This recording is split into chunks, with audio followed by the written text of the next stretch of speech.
Bonjour chers amis téléspectateurs de Yves et Chanel, heureuse de vous retrouver encore une fois dans votre émission Look de Star, votre émission qui mélange mode et musique. Je suis Dodia Ndiaye, la dof de la mode.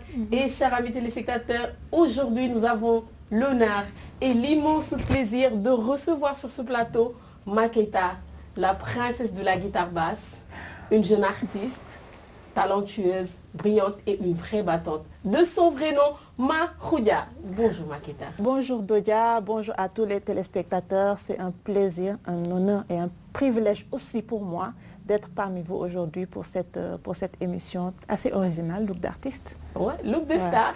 En tout cas, merci d'avoir accepté notre invitation. Ah, merci à vous surtout d'avoir pu me compter parmi celles qui viennent présenter, les artistes qui viennent présenter leur style vestimentaire. Ça fait un plaisir. Et donc, chers amis téléspectateurs, comme nous avons l'habitude de le faire, nous allons passer à notre première rubrique du jour, biographie, parcours. À tout de suite. Vous êtes toujours dans Look de Star, dans votre rubrique biographie, parcours et ma phrase fétiche, je l'adore. On dit toujours que l'histoire est mieux racontée par son auteur, par la personne qui l'a vécue. Alors, Maketa, en quelques mots, qu'est-ce que tu nous dirais? C'est qui Maketa? Bon, Maketa, c'est une jeune femme de 30 ans qui est née le 2 avril 1988 à Kaolack. D'un père commissaire de police et d'une maman qui était secrétaire de direction, qui a fait beaucoup d'activités de l'assistanat de direction, de secrétariat de direction. Et j'ai grandi avec toute ma famille, avec mes frères. Nous n'avons pas été dans une ville fixe ici au Sénégal, parce que c'est pourquoi nous sommes nés dans chacun dans une région du Sénégal différente, parce que mon père, il était commissaire, alors il bougeait beaucoup. Oui, et je suis née aussi dans une famille qui aimait beaucoup la musique. Et on a grandi dans ça, et c'est ça qui a influencé nos choix futurs, dans le choix de faire une carrière musicale. Alors, d'où est venu exactement cet amour pour la musique? C'est que je dirais que cet amour de la musique-là, c'est pas moi qui l'ai eu en premier. C'est un virus contagieux qui entrait dans chaque membre de notre famille.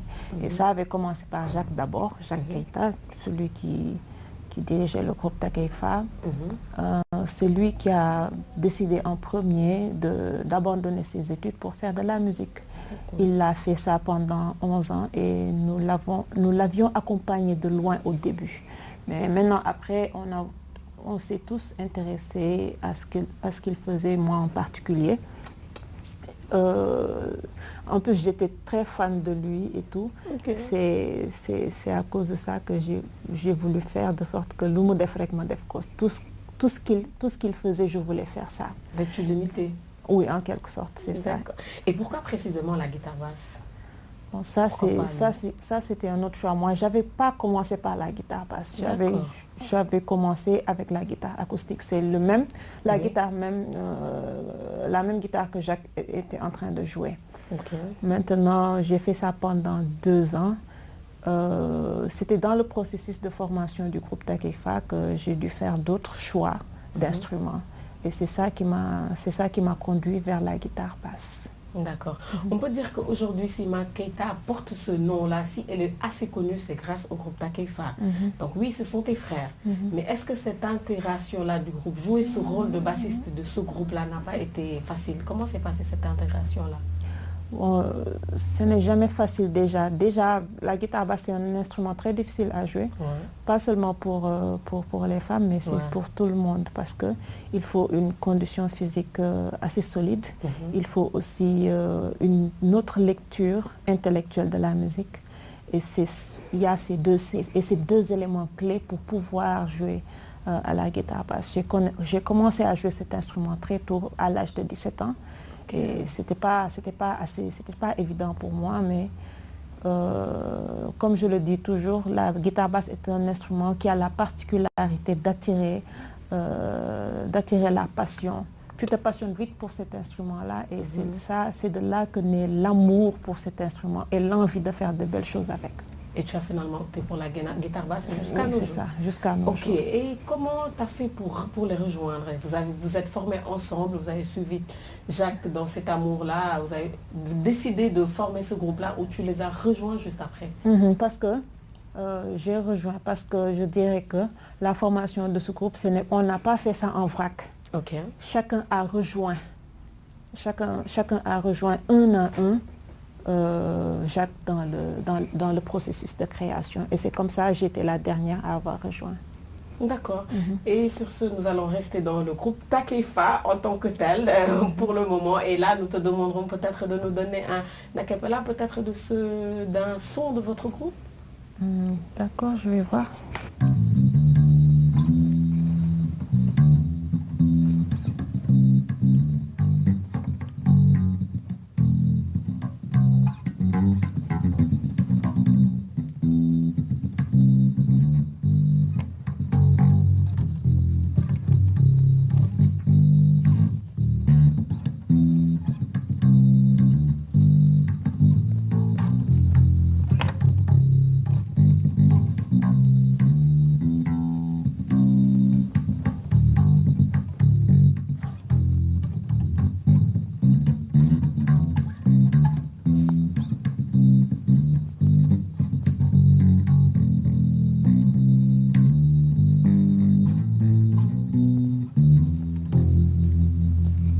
Bravo et merci à toi.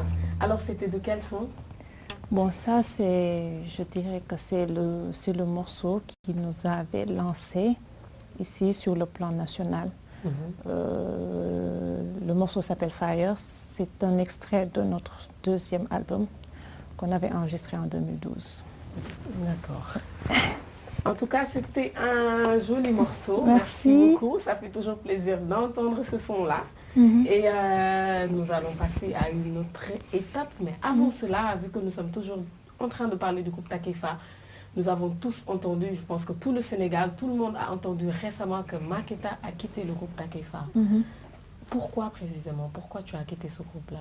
Bon, je n'ai personnellement jamais voulu donner de raison précise parce que puisque c'est un groupe familial et tout ça, j'avais opté pour juste donner l'information que je ne fais plus partie de ce groupe parce qu'à ce moment-là, nous étions en train de travailler avec une structure belge et qui voudrait que chaque information qui émane de ce groupe-là soit publiée dans les médias pour des raisons de sécurité. Et c'est pourquoi j'avais donné cette nouvelle-là. Mais je n'ai pas donné de raison parce que c'est affaire de famille, quoi. C'est très compliqué et tout ça. C'est pourquoi je n'ai pas donné de raison.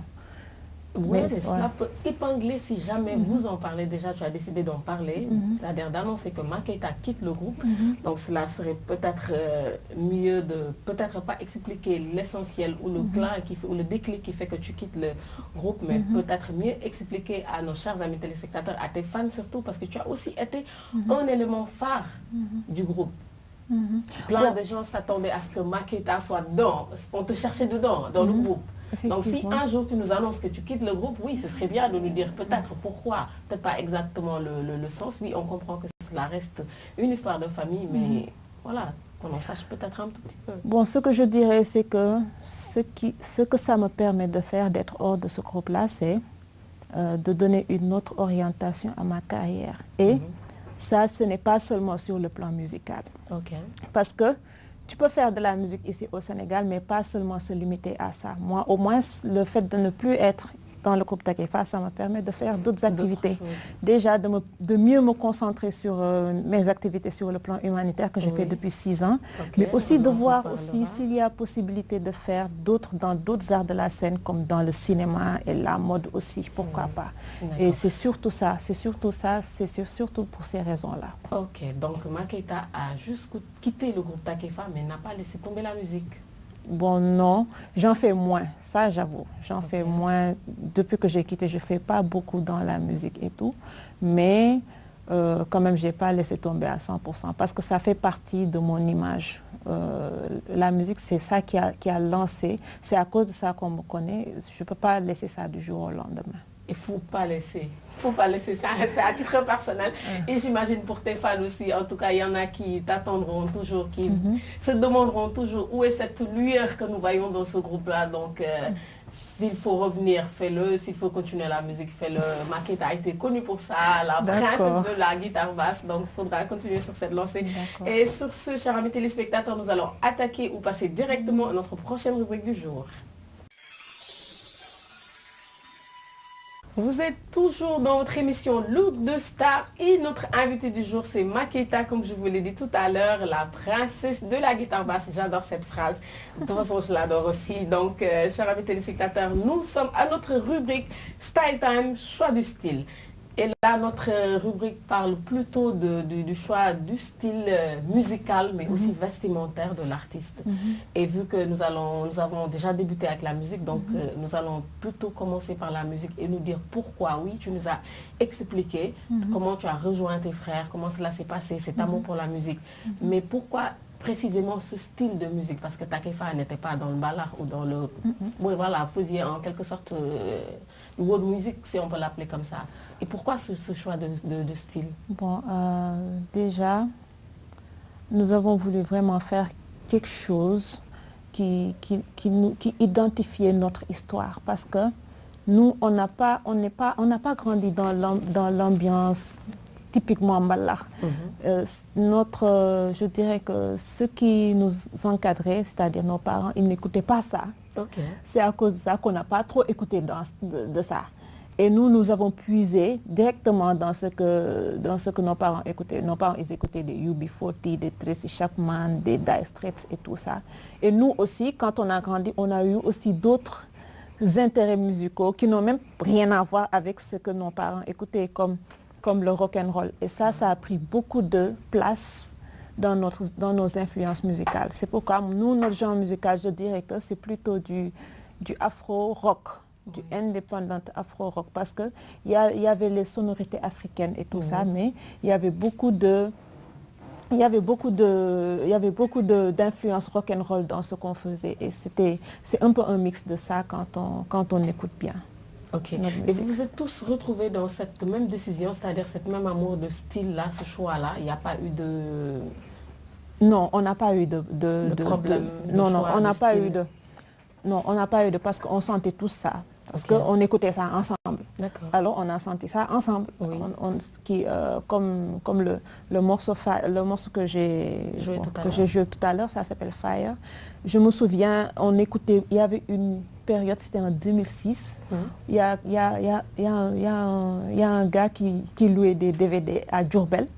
Il nous a prêté un DVD de Linkin Park.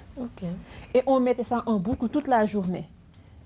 Et on ne pouvait plus s'en passer. Même il y avait des gens dans notre famille qui nous disaient, mais ce que vous mettez là, c'est tympanisant parce que le gars, il n'arrête pas de crier. Et on leur répondait, mais nous, on aime ça comme ça. Et on mettait ça en boucle toute la journée. Et c'est en écoutant ça qu'on a composé ça ensemble, le Fire ensemble. C'était une nuit, je ne l'oublierai jamais. Et c'est comme ça que nous étions tous en phase avec le style musical. On n'a pas eu de problème de oui, on fait ça comme ça, comme ça. À ta façon de parler, on te sent un petit peu nostalgique? Non, c'est pas nostalgique, j'ai une excellente mémoire. C'est pourquoi il y a beaucoup de choses que je n'oublie pas. Il y a beaucoup d'événements que je n'oublie pas et c'est normal parce que j'ai commencé avec ça. Je n'ai pas terminé ma carrière avec ça. C'est ça qui a marqué mon existence. C'est ça qui m'a aidé à débuter dans la musique. C'est des expériences qui ne s'oublient jamais. Non, tu as raison. Et vu qu'on est toujours dans le style musical, ceci n'a pas été un problème. Et pour le style vestimentaire? Bon, pour le style le groupe Takefa était quand même doté de musiciens, artistes. Chacun d'entre vous s'est attribué un style. Chacun d'entre vous s'est attribué un instrument. Ton style à toi a été la guitare basse. Tu as su bien gérer ce rôle-là.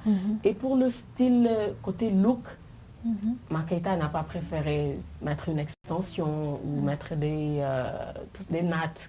Elle a préféré avoir des dreads. Pourquoi ce choix aussi? Bon, ça, c'est aussi une autre histoire. Par exemple, par rapport au look de coiffure, chacun a... Bon, ça, au début, ça, chacun a choisi. Chacun a fait son choix. Par exemple, Jacques, comment sont ses cheveux-là, c'est naturel.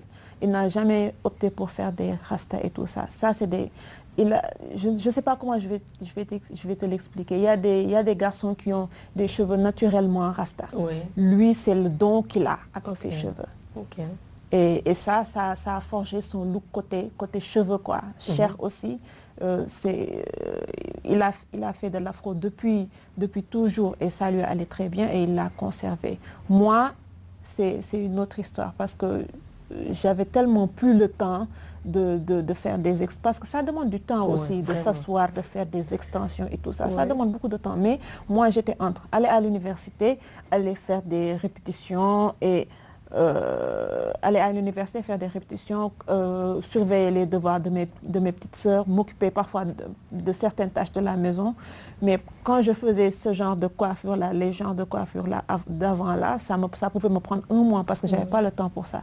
Il fallait que j'opte pour quelque chose qui m'aide à évoluer sans pour autant que je perde du temps.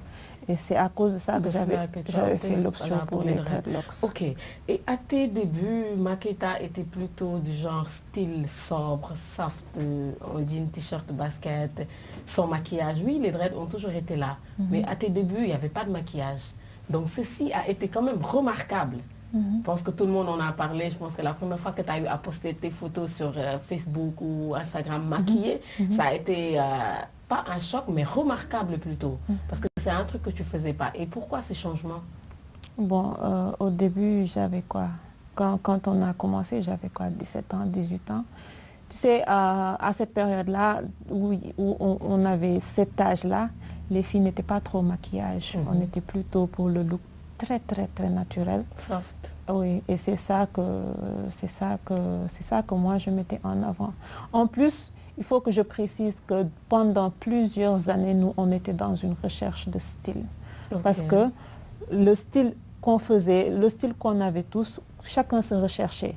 Déjà, la recherche au début, c'était collectif parce qu'on faisait du nourolé là, on portait presque les mêmes tenues. Mais après, la recherche du style a été quelque chose de plus individuel de chaque côté.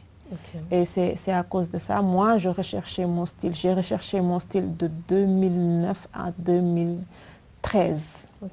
Oui, parce que, bon, avant, j'étais très garçon. Je disais que je voulais juste être un garçon manqué. Moi, c'est ça que... très soft, ton jean, t-shirt avec la guitare, c'était que ça.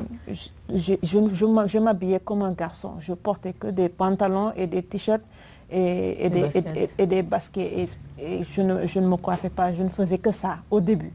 Mais maintenant, maintenant j'ai voulu voir parce que si je m'habille comme ça et que je porte un instrument de garçon, c'était comme s'il y avait un garçon qui portait une guitare basse. Mais je voulais ressortir, au fur et à mesure, je voulais ressortir la femme qui était en moi pour qu'on voie que c'est une femme, effectivement, qui s'habille comme une femme, qui fait tout comme une femme, mais qui porte un instrument d'homme. C'est à cause de cette réflexion-là que j'ai commencé à te maquiller. À me maquiller. À même coiffer mes locks parce que je ne les coiffais pas avant, à coiffer mes cheveux, à même opter pour un style vestimentaire plus féminin. Ouais, j'allais en parler et c'est aussi ce qui t'a poussé à changer aussi de look carrément vestimentaire. Voilà, c'est ça. Ce style plutôt africain, on dirait. Bon, je suis dans l'africain, mais je suis plus dans le moderne rock que dans l'africain. L'africain, ça, je peux faire ça de temps en temps parce que tout le monde fait ça de toute façon ici.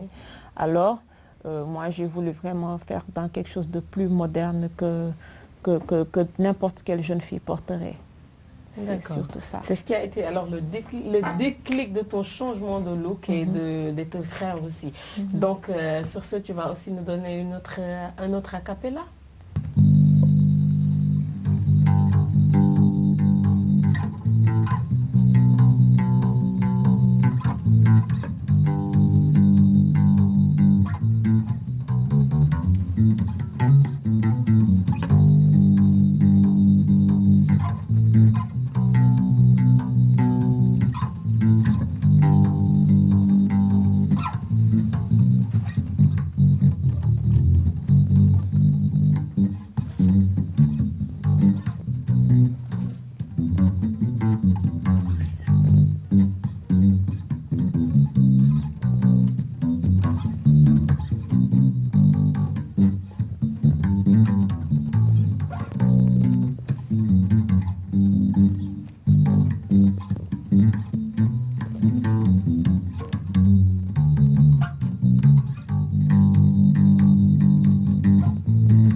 Et je vous rappelle que nous sommes toujours dans votre émission Look de Star avec Maketa. Je ne cesserai de le dire, la princesse de la guitare basse. Eh oui, j'adore cette phrase, mine de rien. Hein.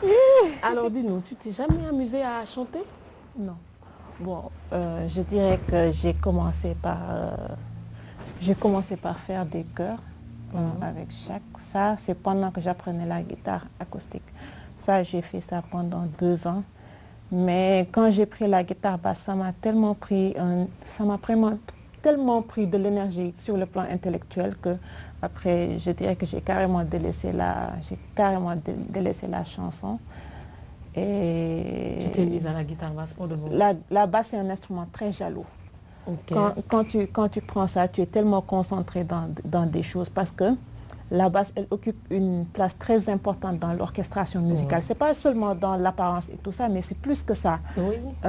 Tu as des responsabilités pour côté régularité de la musique. Bon, je parle en matière de théorie musicale. Oui. C'est le régulateur de l'orchestration musicale. C'est aussi celui qui porte le poids de la musique. Et c'est celui qui accompagne le batteur qui est d'habitude le chef d'orchestre et tout ça. Et ça, c'est une grosse responsabilité. C'était un instrument que je ne connaissais pas et tout. Il fallait que je prenne le temps de bien l'apprendre. À t'entendre parler, on peut dire que Maketa a appris la musique, a fait l'école. Non, je n'ai ou à Doutasak. Non, je n'ai pas fait de conservatoire. Je n'ai pas fait le conservatoire ni l'école des arts. Je n'ai pas non plus eu la chance de faire les ateliers de Doutasak, même si j'étais au courant. Mais il y avait aussi plusieurs... au début, j'étais autodidacte. Mais après, il y avait plusieurs étrangers qui venaient ici, qui donnaient des stages de théorie musicale. Et moi, j'allais m'inscrire pour apprendre là-bas la théorie. Je me souviens même, j'y allais avec Cher. Et on s'intéressait à comment lire la musique, comment l'écrire et connaître certaines normes musicales. Parce que c'est vraiment très important. Parce que c'est quand tu peux commencer et être autodidacte, mais après, il y a beaucoup de choses essentielles qu'il faut connaître. Oui, qu'il faut connaître. Et donc, toi, je dirais que tout musicien devrait faire des recherches, devrait apprendre la musique ou pas? Moi, je pense que tout musicien devrait faire ses recherches, apprendre la musique, mais tout en conservant sa particularité de jeu. Parce que ça, c'est plus important. Parce que chaque musicien, les grands bassistes qui se sont fait connaître, eux, ils ne se sont pas fait connaître parce qu'ils sont super forts. Mais c'est surtout parce qu'ils ont quelque chose de particulier dans leur jeu. Et ça, c'est vraiment quelque chose à conserver parce que c'est un trésor. Un trésor que tu comptes quitter quand même? Bon, ça, je parle pour les musiciens, quoi. D'accord. Donc, nous allons laisser tomber cette partie-là. Et nous ne quittons pas la musique, mais nous allons parler d'un autre côté, d'une autre facette de Maketa. Maketa est dans l'humanitaire. Tu as créé une association qu'on appelle, si je ne me trompe, Care Albinos. Care Albinos, oui. Oui, et comment cela t'est venu? Est-ce parce que tu as subi les mêmes choses que ce qu'on voit d'habitude que les autres albinos? Parce que mine de rien, les gens les stigmatisent ou bien les persécutent ou ils sont étiquetés. Donc, est-ce parce que tu as subi cela durant ton enfance au Sénégal jusqu'à maintenant? Qu'est-ce qui a fait que tu aies pensé à cela, à créer cette association? Bon, moi, j'ai eu quand même la chance d'être dans une famille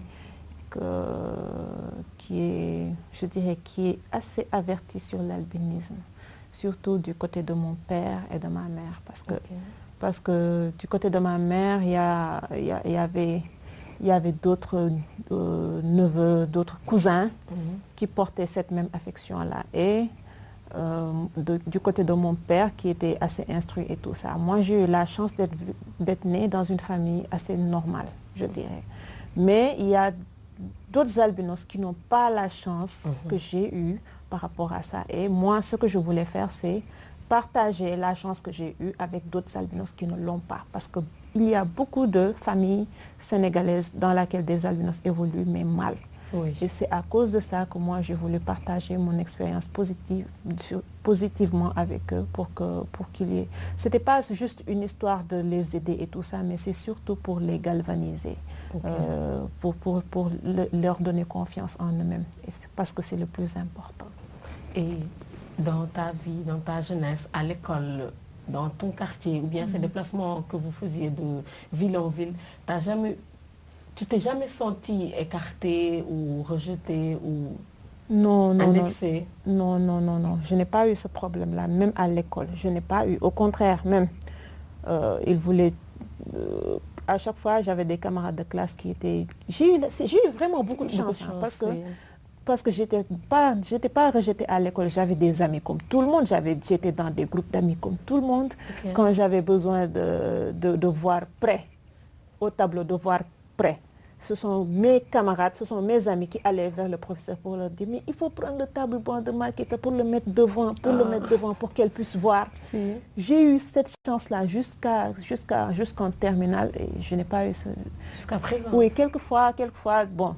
Ça, c'est inévitable. Tu peux dépasser quelqu'un dans la rue et qui te jette un mauvais mot ou quelque chose comme ça. Mais moi puisque j'ai de très bonnes histoires là, je me bagarre. Tu te laisses pas faire, quoi. Voilà, c'était surtout ça. D'accord, donc tu as eu cette grosse chance-là et cela t'a fait penser qu'il y a d'autres enfants, comme ce qu'on voit dans la rue, d'autres albinos, qui n'ont pas eu cette chance-là et tu t'es dit pourquoi pas créer cette association? Oui, il y a eu des enfants déjà qui n'ont pas cette chance, mais il y a aussi autre chose. Il y a aussi les autres pays africains dans lesquels on traque les albinos. Et moi, je ne voulais pas que ce phénomène vienne ici au Sénégal. Et c'est la communication qui était le meilleur moyen pour contrer ce phénomène ici. C'est à cause de ça que je me suis engagée dans ça. Ok. Tu es quand même musicienne, artiste, on dira. Et Salif Keita ne t'a-t-il pas un tout petit peu inspiré dans ce domaine aussi, vu qu'il œuvre dans ce domaine? Bon, Salif Keita, moi, ce qui m'intéressait le plus, c'était la musique qu'il faisait. Ok. Oui, sérieusement. C'était pas, quand j'ai créé cette association, c'était pas pour faire comme Salif Keita. Moi, je voulais juste faire ce que j'avais à faire. Parce que les Maliens, ils ont eu la chance d'avoir quelqu'un comme Salif Keita pour les assister. C'est pourquoi ils sont à un autre niveau, côté albinisme et tout. Et moi, il fallait qu'il y ait quelqu'une qui puisse représenter les Sénégalais, les albinos du Sénégal ici, et je me suis portée volontaire. Je ne suis pas... L'association que je dirige n'est pas la seule qui existe ici. Il y en a deux autres qui existent. L'une existe depuis 8 ans, une autre depuis 20 ans. Mais plus on est nombreux à faire des actes comme ça, plus les albinos auront le choix pour choisir un plan d'action qui les arrange, quoi, je dirais. En même temps, tu es porteuse de voix, tu es musicienne, donc ça passe plus vite. Il faut communiquer en tant qu'artiste, en tant qu'albinos, en tant que femme, bassiste et guitariste, et ça passe mieux qu'avec toi. Donc, en tout cas, bon courage. Merci beaucoup. On est derrière toi pour ça, vraiment. Beaucoup. Et chers amis téléspectateurs, la voilà, vous la voyez, elle n'est pas tout simplement bassiste, mais elle est aussi dans l'humanitaire. Elle a créé son association pour rompre ce lien-là, je dirais, et aussi aider les enfants albinos. Et nous restons toujours dans notre émission Look de Star, mais passons à notre dernière rubrique. À tout de suite. Look de Star dans votre rubrique Relooking. Et oui, j'adore cette rubrique. J'espère que, chers téléspectateurs, vous l'adorez aussi comme moi, parce que notre chère invitée va se transformer en mannequin. Je pense qu'elle saura faire. Déjà, elle a le style, elle a la corpulence. Donc, je pense qu'elle pourra pas ce sera pas un problème pour toi de défiler un tout petit peu pour nous. Et comme on le fait dans notre rubrique Relooking, notre invitée apporte à chaque fois 4 tenues qu'elle mettra une à une et nous en reparlerons, que nous décortiquerons. Ce seront des tenues que l'artiste ou l'invité a pu mettre sur scène ou dans un clip vidéo. Cela dépendra de notre invité. Donc nous allons attaquer tout de suite notre rubrique Relooking. Alors dis-nous, quelle tenue tu vas mettre? Je vais commencer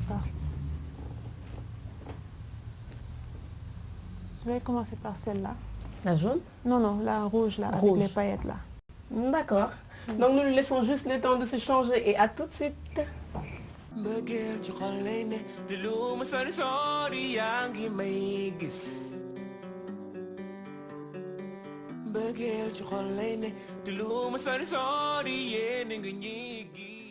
Toujours dans votre émission Look de Star et dans ma rubrique préférée, Rêve Looking. Vous avez vu la première tenue de Makita.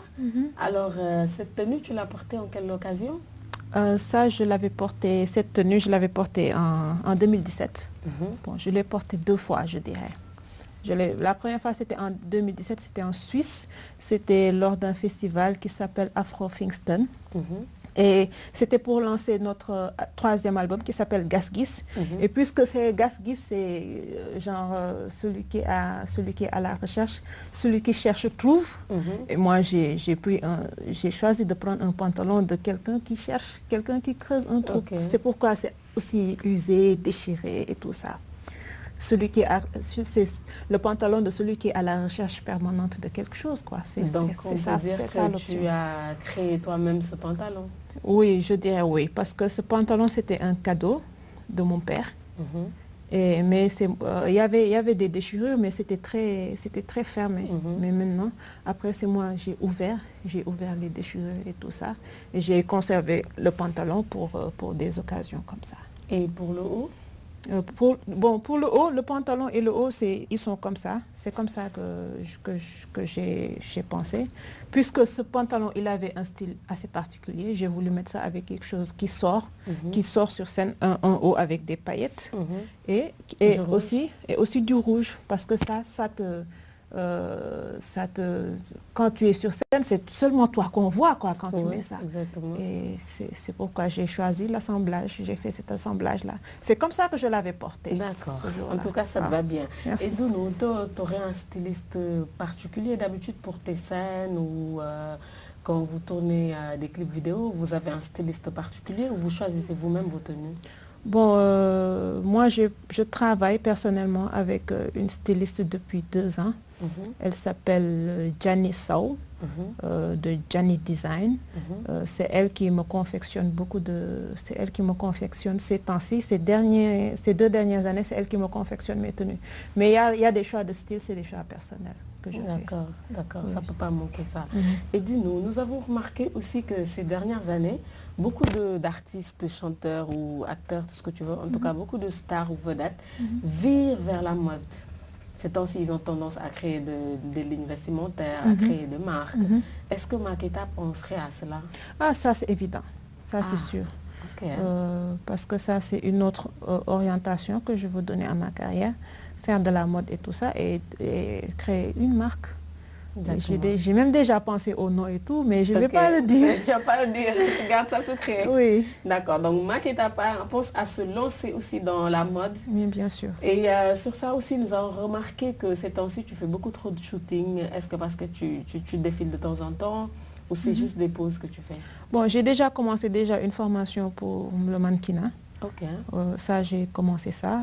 Et à côté de ça, je fais beaucoup de shooting pour me constituer vraiment un background côté mode. Parce que moi, les 75%, les 65% de mon stockage photo, c'est des photos d'artistes et tout ça. Mais je veux vraiment faire aussi des shootings qui me révèlent, mais en tant que modèle. Et je fais modèle depuis... Modèle, moi, je suis déjà modèle, quoi. Je fais modèle depuis 2015. Donc tu t'es toujours intéressée à la mode. Oui, c'est ça. Et c'est venu juste comme ça? Oui, c'est venu juste comme ça. D'accord. C'est venu juste comme ça. Donc, chers amis, vous pouvez attendre sa marque à elle. Elle ne dit pas comment ça s'appelle, mais ça va venir. Nous l'espérons en tout cas. Pensons que tu seras bienvenue dans ce milieu de mode. Et en tant que mannequin, tu as commencé cette formation, mais tu n'as pas encore défilé sur scène. J'ai eu à participer à certains défilés, mais ça, c'était avant que je fasse une formation. D'accord. Oui, j'ai défilé pour Nabo Création, j'ai défilé aussi pour une Dasha Nikwe. J'ai aussi défilé pour elle et j'ai aussi défilé lors du festival de lecture, non, au festival de cinéma qui était à l'université. J'ai défilé avec beaucoup de grands mannequins et avec Roger Agbo qui est en même temps acteur. Et ça, c'est de belles expériences et je me suis dit pourquoi pas professionnaliser ça. Comme j'ai appris la musique, mais comme j'ai professionnalisé, j'ai voulu apprendre la musique, je veux apprendre aussi le mannequinat. Et c'est comme ça que j'ai commencé. Mais tu ne t'arrêteras pas au mannequinat, tu vas avancer un peu plus dans le stylisme pour pouvoir créer cette marque. C'est surtout ça, oui. C'est surtout ça. Et je ne compte pas le faire toute seule, de toute façon. Ok, Inch'Allah. Et nous serons là pour t'accompagner. Inch'Allah, Inch'Allah. Et tu vas nous proposer quelle autre tenue? La deuxième, c'est celle-là. D'accord. Ce sera celle-là. Ok, donc elle va défiler et repartir pour mettre sa deuxième tenue du jour. À tout de suite.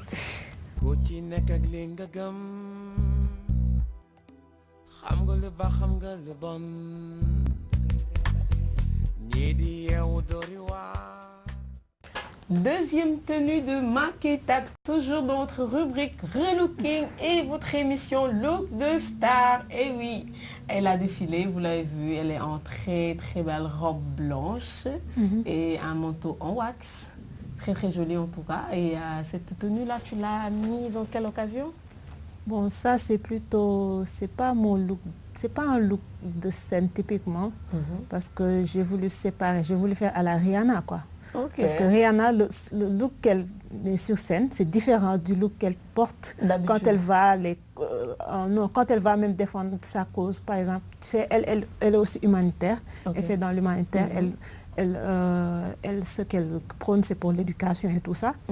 Elle met genre costume, cravate et tout ça. Moi, au lieu de mettre costume, cravate et tout, moi, je mets juste un manteau en wax et une tenue moderne à l'intérieur. Et c'est ce que je fais. C'est ce que je fais d'habitude.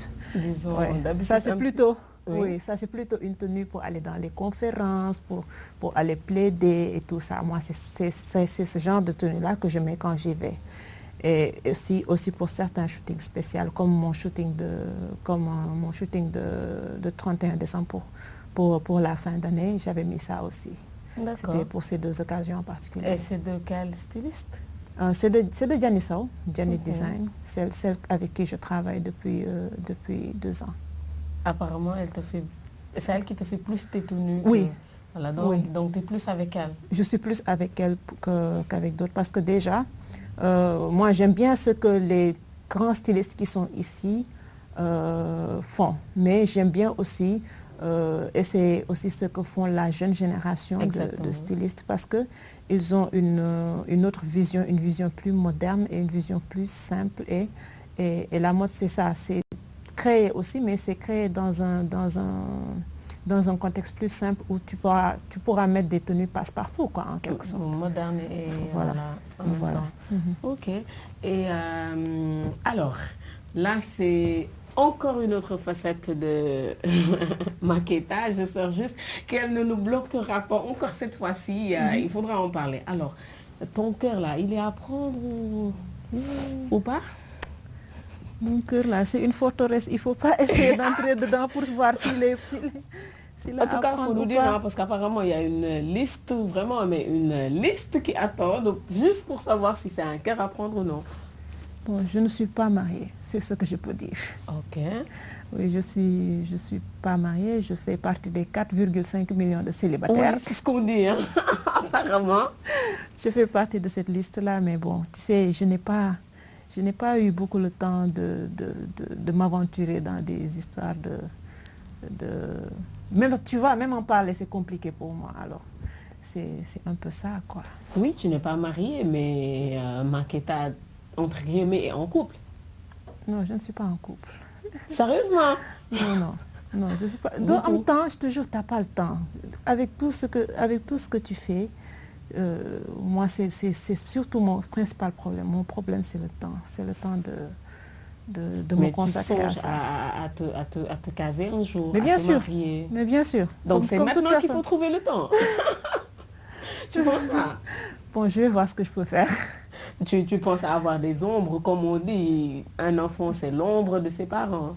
Oui, mais surtout, c'est même pas ça, c'est qu'il faut aussi, moi, comme je le dis toujours, il faut que ce que je fais dans le monde, ce sera bien si les gens du monde voient ce que je fais. Mais au moins, il faut au moins que j'ai un héritier. Oui. Il faut qu'au moins j'ai quelqu'un même si ça ne lui rapporte pas de l'argent, mais que ça lui rapporte de la fierté. Et un héritier, c'est un enfant. Alors, les gars, tenez-vous prêts. Elle est songe, elle veut un héritier, donc elle a un cœur à prendre quand même. Ah si, pourquoi pas, ça fait partie de la vie. Hein. Oui, carrément. Ouais, carrément. on parle de mode, on parle de musique, on parle aussi d'amour, ça fait partie de la vie. Oui, quand même, je le dis tout le temps, ça fait partie. Ce n'est pas un tabou. C'est vrai que c'est difficile pour les artistes d'en parler parce que quand tu en parles, tu as l'impression d'exposer ta vie, alors que on ne veut pas ça. Mais quand même, les histoires de relations là, ça fait partie de la vie. C'est quelque chose de très normal, très normal. Normalement, ça ne devrait même pas être un problème d'en parler, mais bon, le Sénégal et ses réalités. En tout cas, ça reste un très beau cadeau de mère nature. Nous, on accepte volontiers. Et pour vous préparer, ah, elle est OK, elle veut un héritier. Et sur ça, tu vas mettre quelle tenue, quelle autre tenue? Je vais mettre le grand boubou là. Ah, OK, en jaune. Oui. D'accord, donc elle va redéfiler, chère amie, passer par là et revenir avec sa troisième tenue. À tout de suite. Mon amour.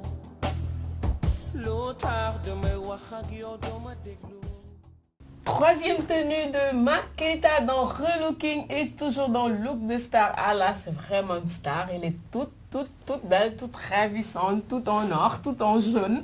Elle est vraiment belle. Elle te va vraiment ravir cette tenue. Ah merci, c'est gentil. Très jolie. Très gentil. Et c'est de qui? De Rosumi. Une autre? Une autre, oui. Ok. Rosumi, c'est avec elle qu'on avait travaillé pour la sortie de l'album Gaskis, de notre troisième album.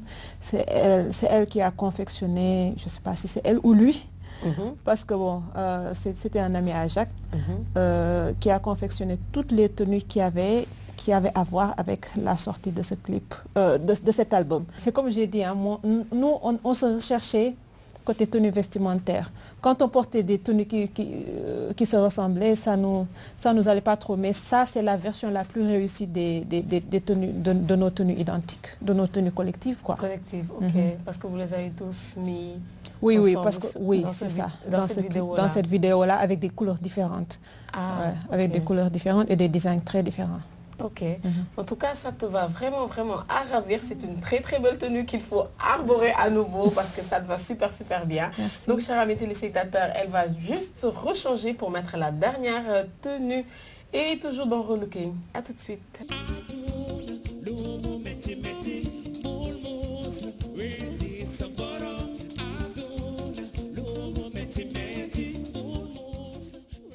Quatrième et dernière tenue de Maketa dans notre rubrique Relooking, dans votre émission Look de Star, toute ravissante aussi, vraiment tout en noir, en rock, c'est ça? Oui, c'est en rock. Bon, moi je suis une grande fan de Michael Jackson. Okay. Et à côté du fait que j'ai évolué dans un groupe rock, je suis très fan de Michael Jackson. Et à chaque fois qu'il avait des musiciens femmes, c'est comme ça qu'elle s'habillait. Avec des trucs tout en cuir, avec un haut tigre, un haut léopard et tout ça.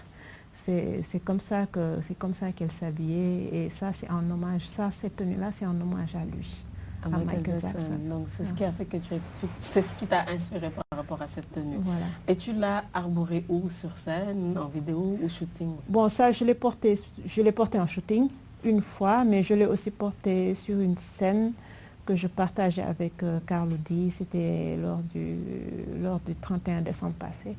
Et c'est à ces deux occasions que j'ai mis ça pour l'instant, quoi. Ok. Notre émission touche à sa fin. Donc, vraiment un très grand merci. Merci d'avoir répondu à notre appel, à notre invitation. Look de Star te remercie.